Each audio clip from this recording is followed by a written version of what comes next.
Hey everyone! Welcome back to my channel. You guys know I love to laugh, right? Well, get ready to chuckle because today we're diving into some of the weirdest laws from around the world. Seriously, you won't believe what's illegal in some places. It's like someone looked at the world and said, you know what? Let's make this illegal just for kicks. Let's get started. Alright, first up we're heading over to Switzerland. This beautiful country, known for its stunning landscapes, rich history and impeccable quality of life, has a unique charm that attracts millions of visitors every year. But today we're diving into something a bit more peculiar. Land of chocolate, cheese, watches, and some of the most stringent animal welfare laws you'll ever come across. Yes, you heard that right. Switzerland isn't just about luxury and delicious treats. It's also about ensuring that even the smallest of pets, like guinea pigs, are well taken care of. And they take this responsibility very seriously. In fact, it's illegal to own just one guinea pig. This might sound strange at first, but there's a very good reason behind it. Guinea pigs are social animals.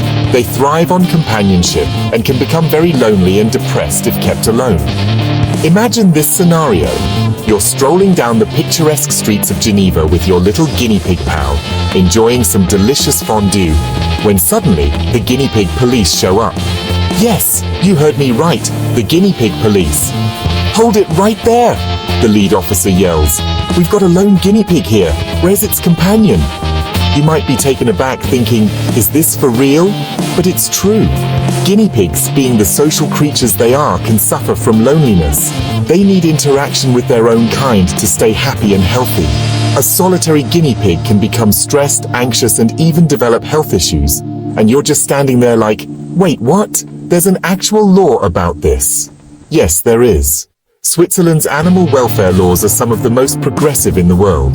They recognize the importance of social bonds for animals, especially for those like guinea pigs. Yep, turns out, Switzerland is all about animal welfare, and they recognize that guinea pigs are social creatures. They need their buddies. This law ensures that guinea pigs are never left to suffer in isolation. So if you're ever thinking of getting a guinea pig in Switzerland, remember, one is none, two is one. This means that you must always have at least 2 guinea pigs to keep each other company. It's a simple yet effective way to ensure their well-being. Gotta get those little guys a friend. It's not just about following the law, it's about understanding the needs of these adorable creatures and providing them with a happy, fulfilling life. Otherwise, you might find yourself on the wrong side of the law. Trust me, don't get too caught in that situation. The Swiss take their animal welfare laws very seriously. There are penalties for not complying, and nobody wants to mess with the Swiss, especially not their adorable puppies. So, next time you think like them, remember the Swiss example. It's a reminder that the smallest creatures deserve our care and attention. Next stop on our world tour of weird laws, Singapore. Now, Singapore is known for being a very clean and orderly country.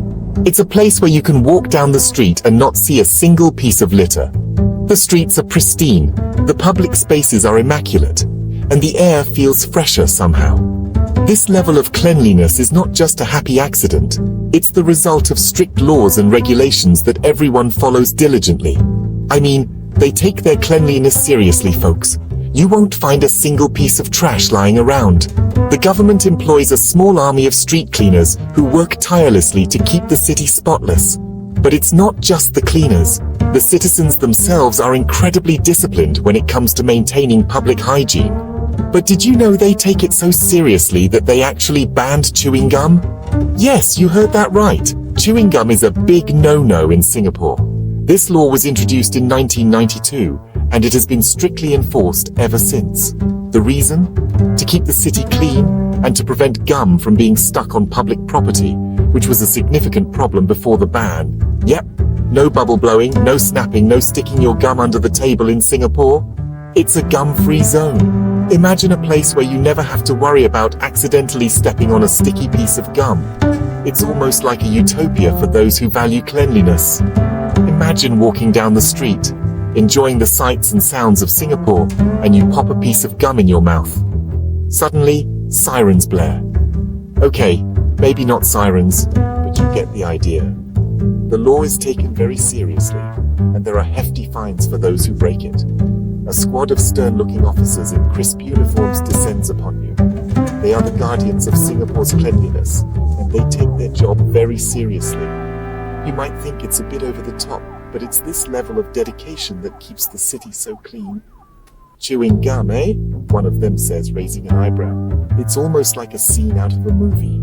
The officer would then proceed to explain the law to you, and you would have to hand over your gum. It's a small price to pay for the privilege of walking through such a clean city.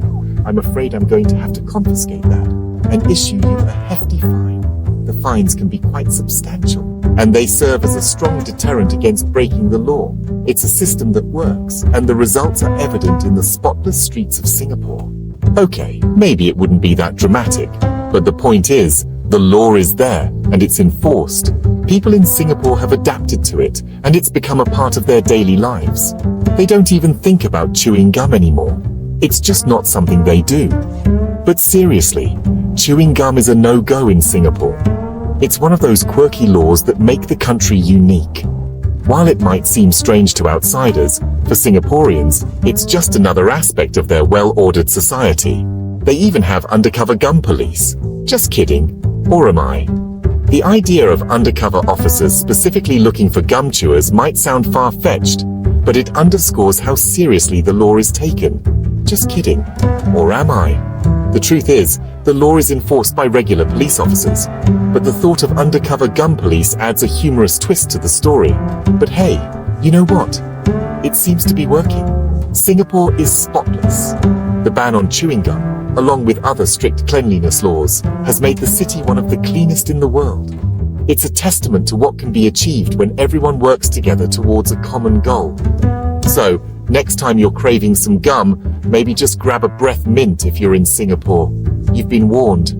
It's a small sacrifice to make for the privilege of experiencing one of the cleanest and most orderly cities in the world. So enjoy your time in Singapore, and remember to keep it clean.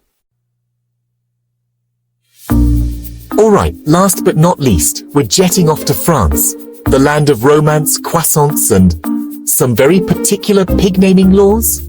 Yes, you heard that right.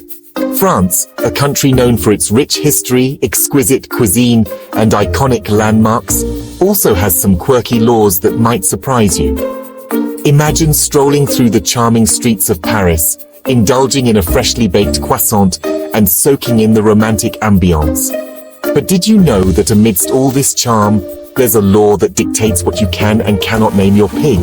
Oh la la, that's right folks. In France, it's actually illegal to name a pig Napoleon.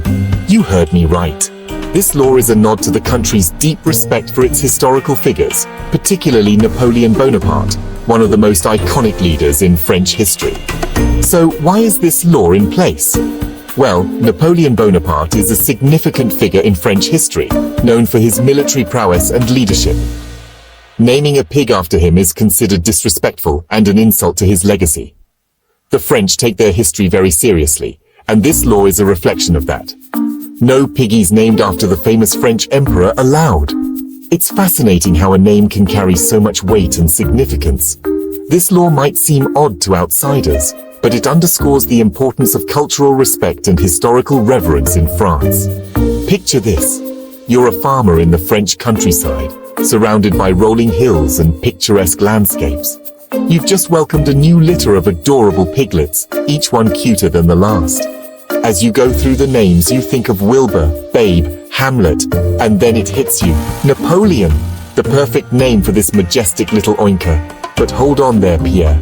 Naming your pig Napoleon might just land you in hot water with the French authorities. Imagine the scene. You're proudly introducing your piglet to your friends and family, and you announce his name as Napoleon. Suddenly there's a hush, and everyone looks at you in shock. You might even get a visit from the local authorities, reminding you of the law. It's a quirky law, but it highlights the unique blend of tradition and modernity in France. The French are proud of their history, and they go to great lengths to preserve the dignity of their historical figures, even in the most unexpected ways. So if you're ever in France and thinking of getting into the pig farming business, maybe stick to names like Jean-Claude or Brigitte for your porcine pals. Just a thought. After all, it's always good to be aware of local customs and laws, no matter how unusual they might seem.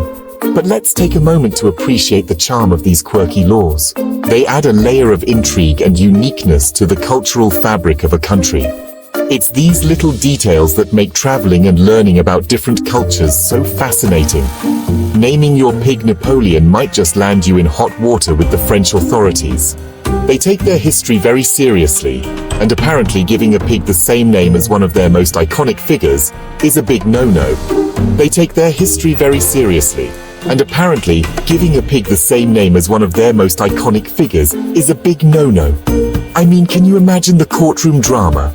Monsieur, you stand accused of insulting the memory of Napoleon Bonaparte by bestowing his name upon a swine. But Your Honor, he's a very distinguished pig.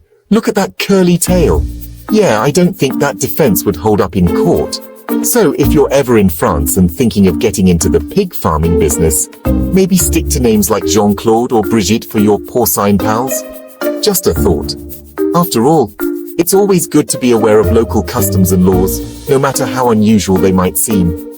So next time you're in France, take a moment to appreciate the rich tapestry of history and culture that makes this country so unique.